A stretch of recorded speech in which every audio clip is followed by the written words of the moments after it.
النبي صلى الله تعالى عليه وسلم أربعة لا يجتمع حبهم في قلب منافق ولا يحبهم إلا مؤمن أبو بكر وعمر وعثمان وعلي رضي الله تعالى عنهم أجمعين أو كما قال إن الله وملائكته يصلون على النبي يا أيها الذين آمنوا صلوا عليه وسلموا تسليما اللهم صل على سيدنا ومولانا محمد معدن الجود والكرم منبع العلم والحلم والحكم وعلى آله وصحبه أجمعين وبارك وسلم أبدا ومن تكن برسول الله نصرته إن تلقه الأسد في آجامها تجمي نظرت إلى بلاد الله جمعا كخردلة على حكم اتصال گنج بخش فیض عالم مظہر نور خدا ناقصہ را پیر کامل کامل را رہنما جس نے ختم نبوت پہ پہرا دیا ایسے خادم کی خدمت پہ لاکھوں سلام مولایا صلی وسلم دائما ابدا علی حبیبی کا خیر الخلق کلہم۔ اللہ تبارک و تعالیٰ کا ہم شکر ادا کرتے ہیں۔ الحمدللہ الحمدللہ الحمدللہ اللہ نے ہمیں زندگی میں ایک بار پھر آج کی مبارک رات تاقرات مولا علی رضی اللہ تعالیٰ عنہ کی شہادت کی نسبتوں والی رات زندگی میں دیکھنا نصیب فرمائے۔ اللہ ہمیں حاضرات کی برکتوں سے مالا مال فرمائے۔ اللہ ہمیں مولا علی مشکل کشا رضی اللہ تعالیٰ عنہ کے خصوصی فیوز و برکات سے متمتع فرمائے۔ مولا علی کے صدقے اللہ ہمارے حال پر رحمت کی نظر فرمائے۔ آج ہماری مشکلات آسان ہوں، پریشانیاں دور ہوں، اور مولا علی کے صدقے اللہ ہمیں ولایت کا تاج اور ہمیشہ کے لیے قبولیت کا درجہ نصیب فرمائے۔ مختصر انشاءاللہ مولا علی رضی اللہ تعالیٰ عنہ کی بارگاہ میں ہم چند باتیں عرض کرتے ہیں، اور پھر رات انشاءاللہ 1:45 بجے ہم تحفظ ناموس رسالت کے عنوان سے پھر آپ کے سامنے انشاءاللہ حاضر ہوں گے۔ یہ بات میں نے تقریباً درجنوں مرتبہ آپ حضرات کے سامنے رکھی ہے۔ جب باقاعدہ فتنوں کا سلسلہ اتنی تیزی کے ساتھ شروع نہیں ہوا تھا، اس وقت بھی ہم یہ بات کرتے تھے، اور آج یہ فتنوں کے وقت کے اندر اس بات کو پھر سے سمجھنا انتہائی ضروری ہے۔ اگر آپ کو گرمی نہ ہو تو یہ بند کر دیں، اجازت؟ جزاک اللہ۔ دیکھیں، شریعت مطہرہ کا ایک اصول یاد رکھیں، خواتین بھی بڑی توجہ کے ساتھ جو لائیو دیکھ رہے ہیں وہ بھی، اور آپ حضرات بھی۔ اللہ تبارک و تعالیٰ نے اپنی مخلوق میں جسے جو عزت اور شرف، بزرگی، بلندی، مقام اور مرتبہ عطا کیا، جسے بھی وہ اپنے محبوب علیہ الصلاۃ والسلام کے صدقے اور آپ کی وجہ سے اور آپ کے نسبت سے اور آپ کے قرب سے ملا ہے۔ بات سمجھ آ رہی ہے؟ اس کو پہلے ذہن میں رکھیں۔ ایسے نادان لوگ ہیں کہ جب اہل بیت کی بات کرتے ہیں، صحابہ کی بات کرتے ہیں، تو انہیں تمیز سے نہیں بات کرنے کی، اور معاذ اللہ اللہ کے محبوب کے مقام و مرتبے کو وہ معاذ اللہ گفتگو کے اندر اس انداز میں یوں سمجھیں کہ اس کا انکار لازم آ رہا ہوتا ہے۔ تو پہلے تو یاد رکھیں کہ اہل سنت کا عقیدہ سمجھیں، جو اسلام کا عقیدہ ہے، جو شریعت کا عقیدہ ہے۔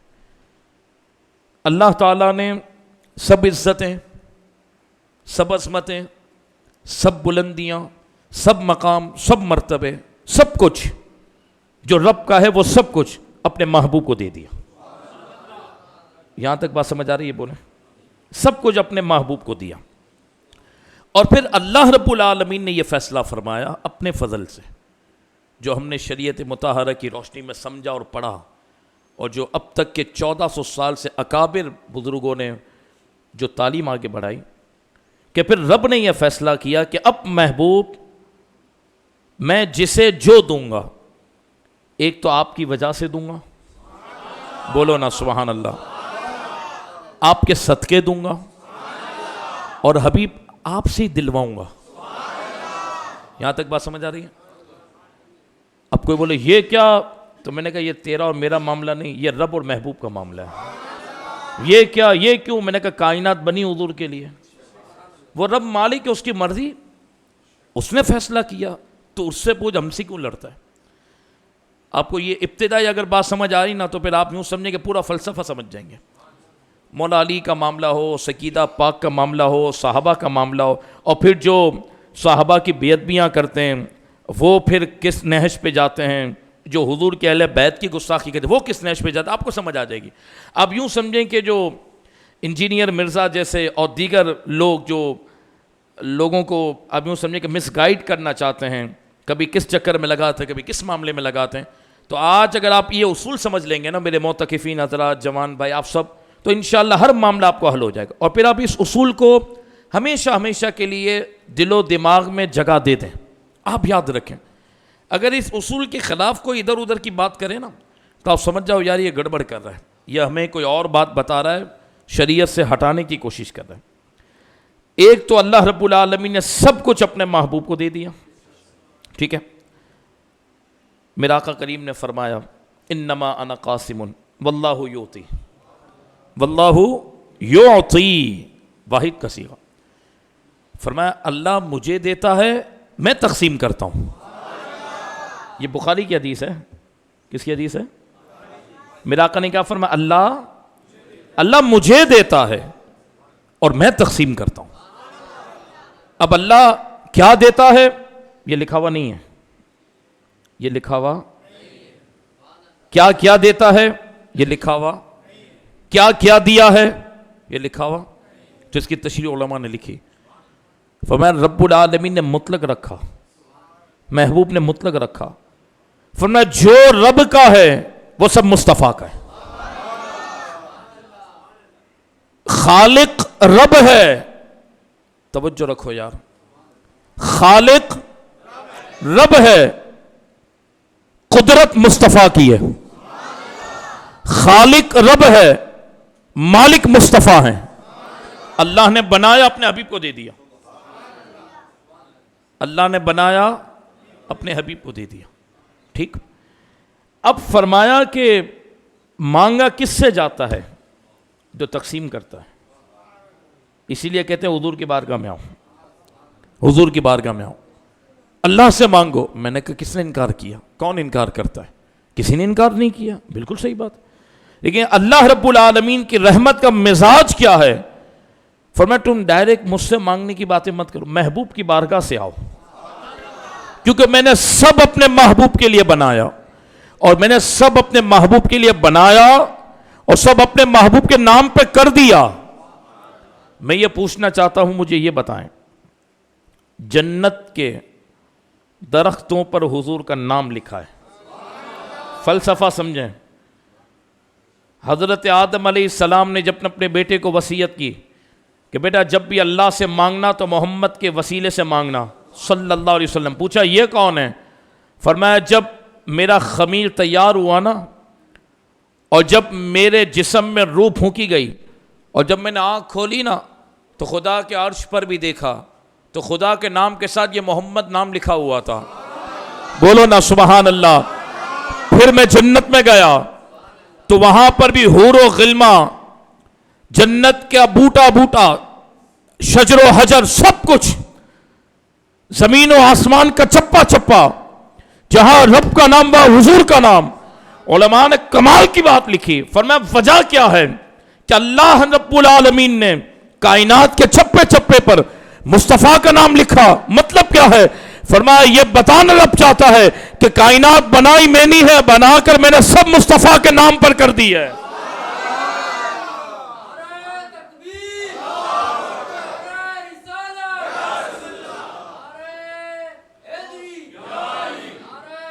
یا غوث اعظم، ہم نام پہ کرتے ہیں نا، سیلیٹ کروانے جاتے نام پہ کر دیتے، اللہ نے اپنے حبیب کے نام پہ سب کر دیا۔ فرمایا سب محبوب کا ہے، یہ بات سمجھ آ گئی؟ پوری کائنات محبوب کی ہے، تبھی تو میرے امام نے فرمایا کہ اتنے بڑے بڑے تم اصول نہیں سمجھ سکتے نا، تو ایک شعر پڑھ لو۔ پوچھا کیا پڑھیں؟ میں تو مالک ہی کہوں گا، میں تو واللہ اس کے پیچھے قرآن و سنت موجود ہے، خدا کی قسم اگر بندہ پڑھے تو اس کے پیچھے صوفیہ کی تعلیمات موجود ہے، اس کے پیچھے پوری شریعت و طریقت کا فلسفہ موجود ہے۔ میرے امام نے کیا فرمایا؟ میں تو مالک ہی کہوں گا۔ یار تم نے اللہ سے ملا؟ ارے ہم نے کہا ملنے ملانے کی بات ہی نہیں ہو رہی، یہ سیدھا سادہ اصول ہے۔ یار مجھے مثال کے طور پر میں آپ کو مثال دے رہا ہوں، بلا تمثیل بات کروں، کیا آپ بیٹے کے نام پر نہیں کر دیتے چیزیں؟ کیا بیوی کے نام پر گھر بندہ نہیں کر دیتا؟ کیا کسی اور کے نام پر نہیں کر دیتا؟ دے دیا، بس دے دیا، دے دیا، بلا تمثیل بلا تشمیر۔ رب نے فرمایا حبیب میں نے بنایا ہے، نام پہ تجھے کر دیا۔ میرے آقا نے فرمایا اللہ نے مجھے زمین و آسمان کے خزانوں کی کنجیاں دے دی ہیں۔ چابی کس کے پاس ہوتی ہے؟ جس کے پاس اختیار ہوتا ہے، اور پھر نام بھی لکھ دیا۔ تو میں نے کہا یہ سیدھا سا فلسفہ ہے کہ جو رب کا ہے اور سب پر حکومت مصطفیٰ کی ہے، کنٹرول مصطفیٰ کا ہے، اختیار مصطفیٰ کا ہے۔ تو میں نے کہا او مرزا شیطان تو یہ بتا اگر بندہ یہ کہہ دے بھر دو جولی میری یا محمد، تو اس میں مسئلہ کیا ہے؟ کہا یہ کیا کہہ دیا؟ میں نے کہا قرآن فرماتا ہے وَلَوْ أَنَّهُمْ رَضُوا مَا آتَاهُمُ اللَّهُ وَرَسُولُهُ۔ پڑھا نہیں قرآن؟ فرمایا حبیب کیا یہ اس بات سے راضی نہیں ہوتے کہ اللہ بھی انہیں دیتا ہے اور آپ بھی انہیں دیتے ہیں؟ مَا آتَاهُمُ اللَّهُ وَرَسُولُهُ، اللہ بھی دیتا ہے اور آپ بھی دیتے ہیں۔ میں نے کہا صحابی کی میدان جنگ کے اندر آنکھ نکل گئی، سرکار کی بارگاہ میں آ گئے، پنڈلی ٹوٹ گئی حضور کی بارگاہ میں آ گئے، بارش نہیں ہو رہی حضور کی بارگاہ میں آ گئے، رزق میں برکت نہیں مل رہی حضور کی بارگاہ میں آ گئے، اولاد نہیں مل رہی حضور کی بارگاہ میں آ گئے۔ کیا انہیں نہیں پتا تھی توحید؟ انہیں پتا تھا کہ سب رب العالمین ہی نے دیا ہے، محبوب کو دے دیا ہے، اب محبوب جس کو جو چاہیں گے اللہ کے خزانے میں سے عطا کرتے رہیں گے۔ جنت بھی رسول اللہ کی ہے، سب رسول اللہ کا ہے۔ اس میں نے کہا شرک نہیں ہے، رب اس پہ خوش ہوتا ہے کہ بنایا میں نے ہے، خالق میں ہوں، اختیار مصطفیٰ کو دیا ہے، حکومت مصطفیٰ کی ہے۔ حبیب آپ کی مرضی ہے، آپ کا جو دل چاہے، آپ کا جس کے لیے جتنا دل چاہے محبوب آپ دے دینا۔ آپ شریعت کے بھی مالک ہیں، بولو نا سبحان اللہ، آپ طریقت کے بھی مالک ہیں، آپ روحانیت کے بھی مالک ہیں، خدا کی تخلیق کے بھی مالک ہیں، خدا کی کائنات کے بھی مالک ہیں، کیونکہ جو ہیں اللہ کے لادل اور ہیں محبوب خدا اور ہیں حبیب مصطفیٰ۔ سمجھ آ رہی ہے پوری بات؟ اب اس کو سمجھیں، جب سب کچھ حضور کا ہے، سب کچھ تو ہر نعمت حضور کی ہے، اصل کنٹرول حضور کا ہے، اصل کنٹرول۔ یہ فلسفہ سمجھو، اسی لیے تو میرے امام نے فرمایا انہیں جانا، اس کو سمجھے، ہر اینگل میں سمجھے، انہیں جانا۔ کہا سمجھو تم انہیں جانا، انہیں مانا ہی اسلام و شریعت ہے۔ اور پھر آپ نے کیا فرمایا؟ انہیں جانا انہیں مانا، نہ رکھا غیر اس سے کام۔ جب تو حضور کا پورا ہو جائے گا نا، میں رات انشاءاللہ 1:45 اس پہ بات کروں گا فلسفے پر، یہ تو میں نے ایک بات صرف ٹچ کی ہے۔ کہا جب تو حضور کا پورا ہو جائے گا نا تو پھر کیا ہوگا؟ للہ الحمد میں دنیا سے مسلمان گیا۔ مسلمان کون ہوتا ہے؟ جو اللہ رسول کو مانے۔ تو فرما اللہ کو وہی مانتا ہے جو سب کچھ حضور کو مانتا ہے، حضور کا جو ہوتا ہے وہ خدا کا ہوتا ہے۔ یہاں تک بات سمجھ آ رہی ہے؟ اب سنیں، عزت،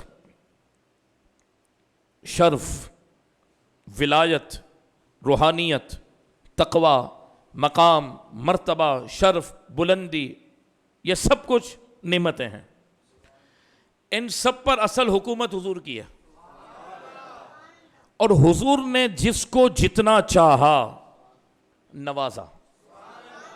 کوئی بھی ذات، مخلوق کی بات ہو رہی ہے، کوئی بھی ذات، کوئی بھی شخصیت، یہاں تک کہ فرشتے، انبیاء اور رسول بھی، بہت بڑی بات کر رہا ہوں، اس کے پیچھے پورے فلسفے ہیں، لیکن یہاں میں کھولوں گا نہیں اس کو، ورنہ تو یہی ایک بچ جائے گا اس موضوع پر۔ یہاں تک کہ انبیاء ہوں، رسول ہوں اللہ کے، انہیں بھی رسالت اور نبوت ملی ہے تو مصطفیٰ کے صدقے ملی ہے۔ اور کیا میں بات کروں آپ کے سامنے؟ فرشتوں کو نورانیت جو ملی ہے۔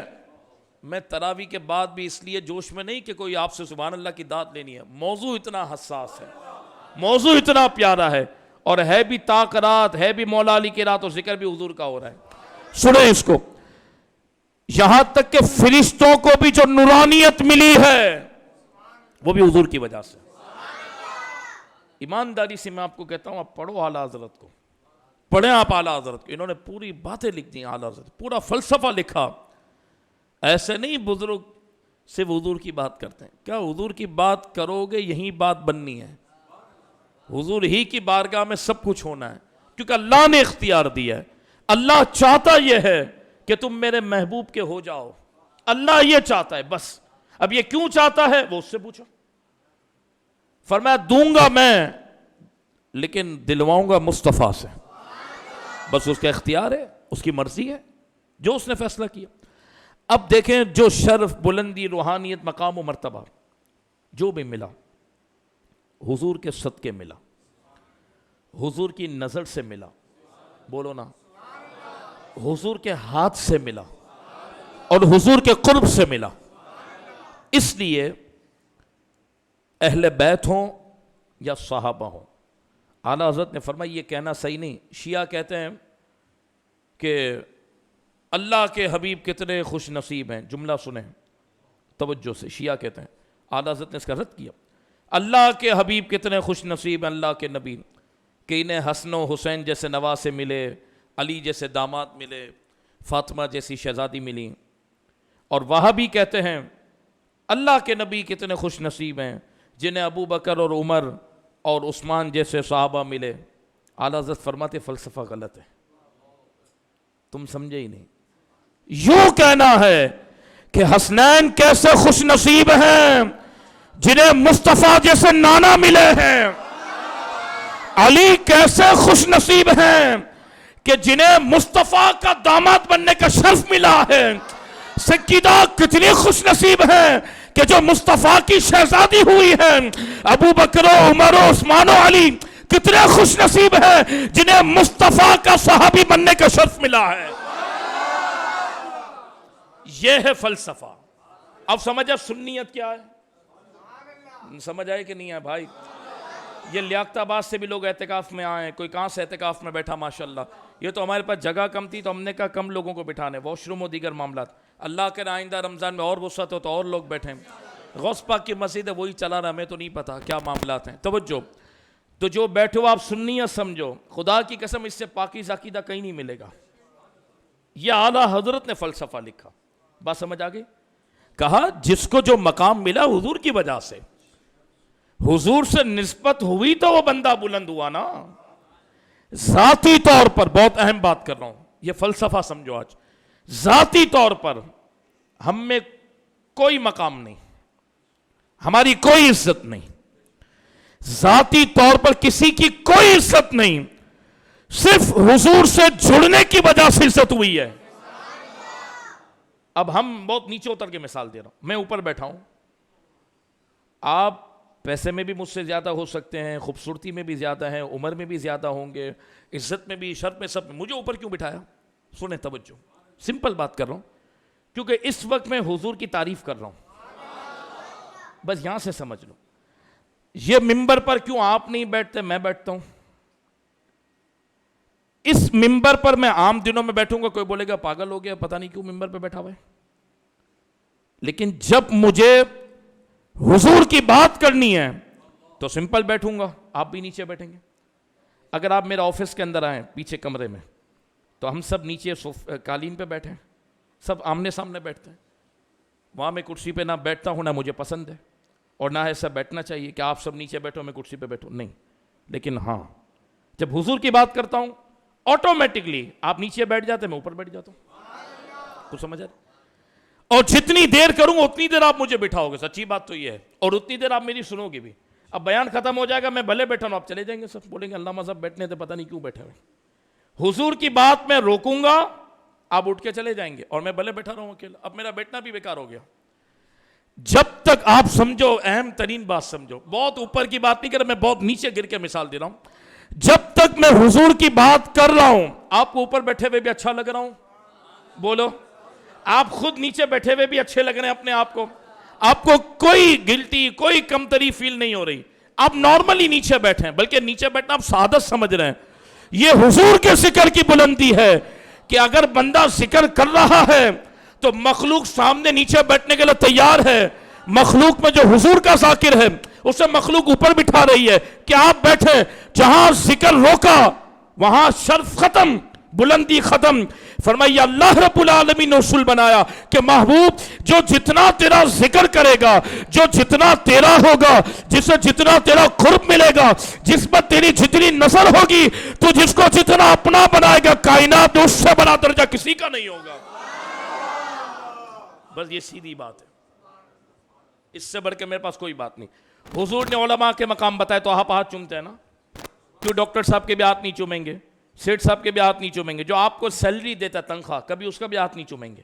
عالم کا ہاتھ چومیں گے. کیوں؟ حضور کی وجہ سے. اور کیا ہے؟ اور کچھ بھی نہیں، صرف حضور کی وجہ سے، دین کی وجہ سے. اور دین حضور کا نام ہے، حضور کی ذاتی دین ہے. حضور کے ذات سے ہٹے بندہ تو دین باقی نہیں رہتا. اس لیے آج یہ فلسفہ خدا کے واسطے سمجھو. اس کے بعد ٹینشن ختم. میں نے پتہ ہی یہ کیوں بات کی، فلاں کو نہیں مانیں گے، فلاں کو مانیں گے، فلاں کے بارے میں یہ مسئلہ ہے. اب شیعوں کا حال دیکھو، امام حسن کی اولادوں سے یہ بھاگتے ہیں. کیوں بھائی؟ امام حسن کی تعریف ان کے منہ سے نہیں نکلتی. کیوں؟ کہتے وہ امیر معاویہ سے صلح کیوں کی تھی؟ میں نے کہا یہ طریقہ ہے؟ ہونا تو یہ چاہیے تھا کہ جن سے انہوں نے صلح کی تو ان کو بھی اپنا امام مان. طریقہ تو یہ ہے نا. یہ کہاں سے ہوا کہ تو حضرت امیر معاویہ کے بغض میں امام حسن سے دشمنی شروع کر دی؟ یہ وہ کرتا ہے جس سے یہ فلسفہ سمجھ نہیں آیا. خدا کی قسم جو اعلیٰ حضرت نے سمجھایا. ہم مولا علی تو مولا علی ہیں، مولا علی تو مولا علی ہیں، مولا علی مولا علی ہیں. بہت بڑی شان ہے مولا علی کی، کوئی سوچ بھی نہیں سکتا اتنی بڑی شان. ہم تو کہتے ہیں جو بھی حضور کا صحابی ہے، اور صحابی ہونا بھی بہت بڑی بات ہے. ارے جو ایک عام حضور کا امتی ہے نا، اور اس کے دل میں رسول اللہ کا عشق ہے، ہم اس کو بھی اپنا امام مانتے ہیں. ہم اس کو بھی اپنا امام مانتے ہیں. ایک عام مومن ہے، صحابہ کی بات نہیں، اور ایک عام مومن ہے، اور اگر اس کے دل میں حضور کی محبت ہے ہم اس کو بھی اپنا امام مانتے ہیں حضور کی وجہ سے. تو لہذا فلسفہ یاد رکھیں، مولا علی ہوں، اہل بیت ہوں، جو بھی صحابہ ہوں، ہمیں سب کو ماننا ہے. پہلا تو یہ، میں اس کو مانوں گا اس کو نہیں مانوں گا، 12 کو مانتا ہوں 12 امام کو مانتا ہوں. میں نے کہا نہیں، ہم سب اماموں کو مانتے ہیں. 112 امام ہم ان کو بھی مانتے ہیں، 1012 امام ہم ان کو بھی مانتے ہیں، 12,000 امام ہم ان کو بھی مانتے ہیں. جسے حضور نے اپنا بنایا وہ ہمارا امام ہو گیا. اسی لیے میرے امام نے فرمایا کیسے آقاؤں کا بندہ ہوں رضا، کیسے آقاؤں کا بندہ ہوں رضا. کہتے بندہ کہہ دیا؟ میں نے کہا جب تو دیو کا ہو سکتا ہے تو ہم بزرگوں کے تو ہو سکتے ہیں نا. کیسے آقاؤں کا بندہ ہوں رضا، بول بالے میری سرکاروں کے. فرمایا میں کچھ نہیں، لیکن جن پر اللہ رب العالمین کے محبوب کی نظر ہے نا وہ بہت کچھ ہیں. میں ان سے جڑ کر پھر کمال تک پہنچ جاؤں گا. تو ایک تو آج کی گفتگو کا جو ابتدائی حصہ تھا وہ آپ سمجھ لیں اس کو، کہ ہمیں جس کو ماننا ہے حضور کی وجہ سے، اور جس سے جو ملا ہے حضور کی وجہ سے ملا ہے. اصل عزت، اصل ملکیت، اصل کنٹرول، اصل حکومت سب کچھ حضور کی ہے. سمجھ آ گئی؟ وہ جو چاہیں پل کے اندر جو چاہیں کر سکتے ہیں. اللہ نے اختیار دیا، اللہ نے اختیار کل عطا کیا محبوب کو. محبوب یہ کائنات آپ کی ہوئی، جو چاہیں آپ کریں. ایک صحابی ہے حضور کی بارگاہ میں نے کہا کوئی ملا فتویٰ دے سکتا ہے؟ کافر ہو جائے گا اگر کوئی فتویٰ دے گا. ایک صحابی ہے کہ تو حضور میں صرف 3 نمازیں پڑھوں گا، 5 نہیں. حضور نے فرمایا ٹھیک ہے تو 3 پڑھ. کوئی کر سکتا ہے یہ؟ کوئی بھی مفتی کرے گا وہ کافر ہو جائے گا اگر ایک نماز کا بھی انکار کرے گا. تو کوئی ایک نماز بھی جان بوجھ کے چھوڑے گا جہنم میں جائے گا. لیکن حضور کا اختیار ہے. کہا ٹھیک ہے، بولو نا سبحان اللہ. حضور 1 رکعت ممبر پہ پڑھا، 1 رکعت مصلی پہ پڑھا، حضور کا اختیار ہے، جب مرضی. بھائی نماز قضا کرنا کتنا بڑا گناہ ہے، کچھ سمجھ آ رہی ہے؟ نماز قضا کرنا کتنا بڑا گناہ ہے اور کتنا بڑا جرم ہے. اور ہم حج کے موقع پر کیا کرتے ہیں؟ وہ بھی میدان عرفات میں، وہ بھی وقوف عرفہ میں. اللہ اکبر. مغرب نہیں پڑھتے، بلکہ دیکھتے ہیں مغرب کا وقت گیا تو پڑھیں گے، واہ یار واہ. بلکہ گھڑی دیکھتے ہیں. کیا دیکھتے؟ عشاء کا وقت شروع ہوا. او بھائی گھڑی اس لیے دیکھی جاتی ہے کہ وقت میں نماز پڑھ. عرفات کے بعد مزدلفہ پہنچے نہیں پہنچے، گھڑی اس لیے دیکھ رہے ہیں کہ عشاء کا وقت شروع ہوا تو کیا کرنا ہے؟ مغرب پڑھنی. کیوں بھائی؟ آج تو قصدن چھوڑ کر وقت نکال کر مغرب پڑھ رہا ہے، یہ بھی کوئی طریقہ ہے؟ سب سے بڑا گناہ ہے انسان جان بوجھ کر نماز چھوڑے اور نماز میں تاخیر کے، سب سے بڑا گناہ یہ ہے۔ حج پہ کیا کر رہے ہیں؟ لیکن رب نے فرمایا میرے محبوب نے ایسے پڑھی ہے نا تو تمہیں ایسے ہی پڑھنی ہے۔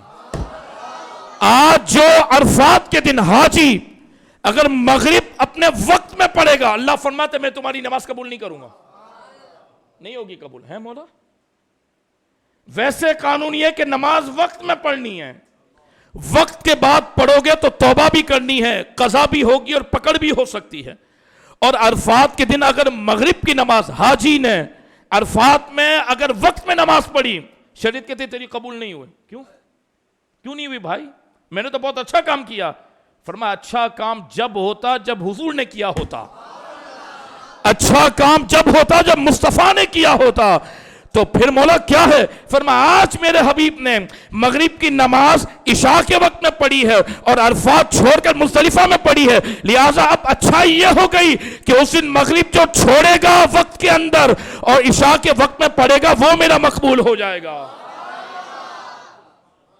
یہ اصول ہے بھائی شریعت کا، یہ شریعت کی بات کروں، یہاں تک بات سمجھ آ رہی ہے؟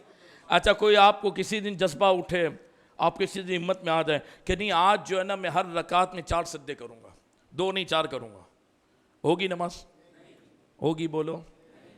کوئی بولے میں 2 رکوع کروں گا ہر رکعت میں، کچھ ہوگا؟ کیوں بھائی 4 سجدے کرنا بہت اچھی بات نہیں ہے؟ فرمایا نہیں، اچھی بات تب ہوتی ہے اگر حضور نے کی ہوتی۔ تم میرے محبوب سے ہٹو گے تو بھلے میری عبادت بھی کر رہے ہو، میں تمہارے منہ پہ مار دوں گا۔ میری عبادت بنتی اس وقت ہے جب تم میرے محبوب کی اداؤں کو اپنا کراؤ گے، بولو نا یا سبحان اللہ۔ اگر میرے محبوب کی اداؤں کو چھوڑ کر تم نماز پڑھو گے تو وہ بھی تمہارے منہ پہ مار دی جائے گی۔ آج اس فلسفے کو یاد رکھیں، اس موضوع کو اگر آپ نے سمجھ لیا تو بات انشاءاللہ تبارک و تعالی ہر معاملے کے اندر کلیئر ہوتی چلی جائے گی۔ آج کی گفتگو کا ابتدائی حصہ میں سوچ رہا ہوں وقت زیادہ ہو چکا تو رات میں مولا علی پر بات کر لیں گے، کیونکہ میں خود ہی آپ کے سامنے موجود اور انشاءاللہ خود ہی کوشش ہوگی کہ 5 طاقت درس دوں گا۔ بس ایک بات سن لو، میری بات ختم کر رہا ہوں میں یہاں پر۔ ایک بات یاد رکھیں، میں نے اس لیے آج آپ کے سامنے بات کی کہ حد ہو گئی، اہل سنت کے اندر بھی جو ہے نا یہ بندر بانٹ کا سلسلہ شروع ہو گیا۔ کوئی معاذ اللہ سمجھتا ہے کہ میں مولا علی کی منقبت پڑھوں گا تو حضرت معاویہ رضی اللہ تعالیٰ کا ذکر نہیں کروں گا، کیا ہو گیا؟ ہم نے کہا اصل عزت جسے بھی ملی حضور کی وجہ سے ملی۔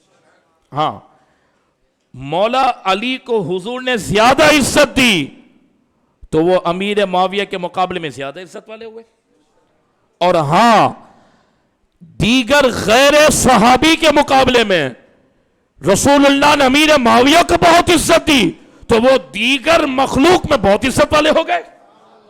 بل یہ اصول ہے، جو حضور کا ہے وہ ہمارا ہے، جسے جو منصب ملا ذاتی طور پر کسی میں کوئی کمال نہیں، کمال ملا حضور کی وجہ سے۔ علی بنے مصطفیٰ کی وجہ سے، علی کو علی بنایا مصطفیٰ نے، مصطفیٰ کریم نے جتنا قرب دیا علی اتنی بلندی تک پہنچے۔ تو اے حضور کے غلاموں، جسے ماننا ہے حضور کی وجہ سے ماننا ہے، جس سے پیار کرنا ہے حضور کی وجہ سے پیار کرنا ہے۔ میں اس لیے بار بار ریپیٹ کر رہا ہوں، جھگڑا ہی ختم ہو جائے گا، پھڈا ہی ختم ہو جائے گا، میں اس کو نہیں مانتا۔ میں نے کہا وہ صحابی تھا کہ نہیں تھا؟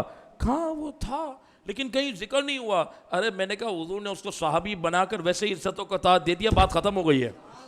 اب تجھے اور کون سا ذکر چاہیے؟ صحابی حضور کا ہے نا، کہاں ہے؟ میں نے کہا بات ختم ہو گئی۔ جو حضور کا صحابی ہے وہ عزتوں والا ہے، جو حضور کا صحابی ہے وہ عظمتوں والا ہے، جو حضور کا صحابی ہے وہ برکتوں والا ہے، جو حضور کی اہل بیت ہے وہ برکتوں والی ہے۔ ہاں سنو، جسے رسول اللہ کا قرب نہیں ملا یا جسے رسول اللہ نے اپنی بارگاہ سے معاذ اللہ یعص باللہ دھتکار دیا، وہ ہوگا پھر دنیا کا کوئی بھی شخص، لیکن اسے مخلوق نے بھی دھتکار دیا۔ اس کی بہت بڑی مثال میں آپ کو دوں اور آپ کے سامنے کی بات ہے، حضور نے بکری سے پیار کیا، اس کو پسند کیا تو بکری جنت میں بھی جائے گی، اس کا گوشت بھی برکت والا ہو گیا۔ اور چھپکلی سے حضور نے نفرت کی تو پوری قوم کو یہ حکم ہے کہ جب دیکھو اس کو جوتے مارو، جب دیکھو اس کو کیوں جوتے مارو، پر ناپسند ہے۔ نبی کی گستاخ اس کی شروع میں تھا۔ عزت، رفت، بلندی حضور کی وجہ سے ہے۔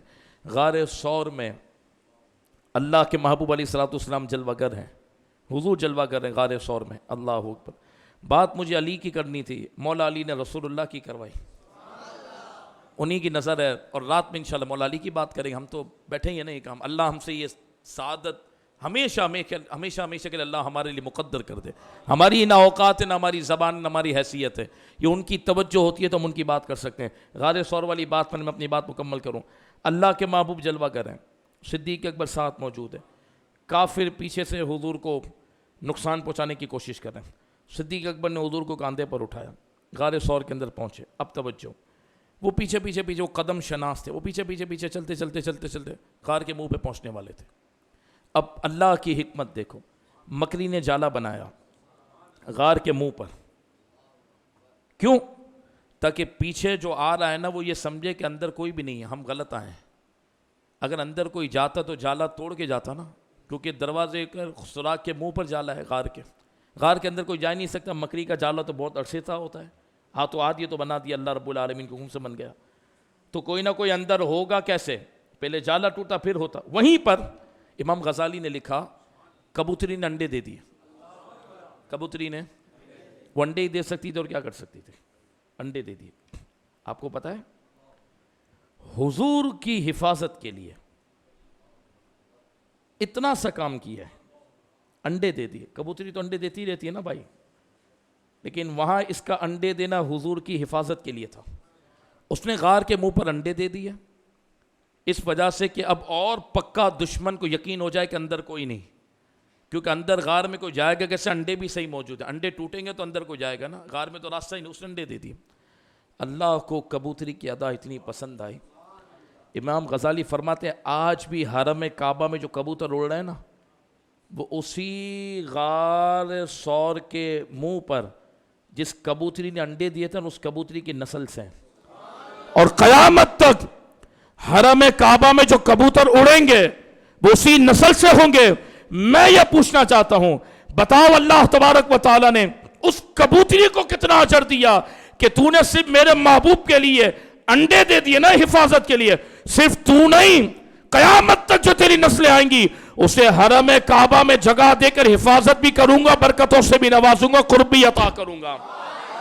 فرمایا کبوتری کو حضور کا قرب ملا غار ثور کی وجہ سے، تو خدا نے اس کی نسلوں کو بھی حرم کعبہ میں جگہ دے دی. اس سے یہ پتا چلا نماز، روزہ، زکوٰۃ، حج، صدقہ، زکوٰۃ، خیرات جتنی نے کیا ہے اس کا اجر صرف آپ کو ملتا ہے.